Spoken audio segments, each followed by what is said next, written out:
రకరకాల ఆరోపణలు ఉంటాయి.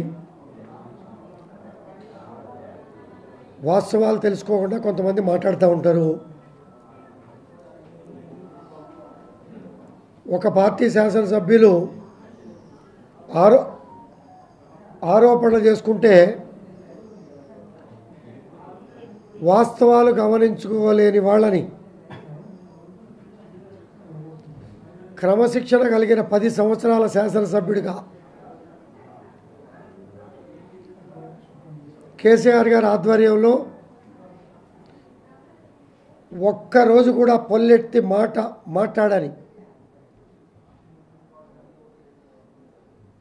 ప్రజలే ముఖ్యం, అభివృద్ధి ధ్యేయమని ముందుకు నడిచినటువంటి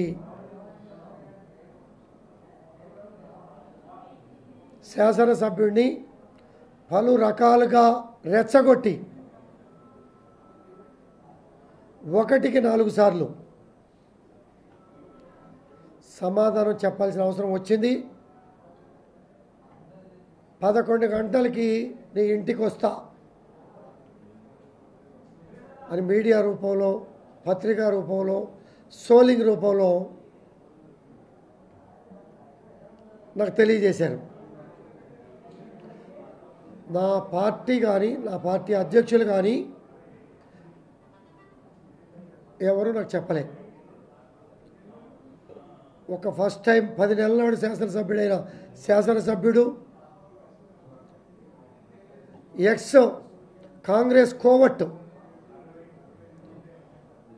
కోవట్గా వ్యవహరించినటువంటి వ్యక్తి మాటలు పట్టుకొని నీ ఇంటికి వస్తా అంటే స్వాగతిచ్చా. నువ్వు రాలేకపోతే 12 గంటలకు నేను వస్తా, హారతితో స్వాగతిస్తా అని చెప్పావు. నువ్వు రాలా, నేను వచ్చా. రాళ్లతో, పూల కుండీలతో మా మీద దాడి చేశావు. 50 మంది పోలీసులు ఎస్కార్ట్ పెట్టుకున్నావు. మా మీద కేసులు పెట్టించావు.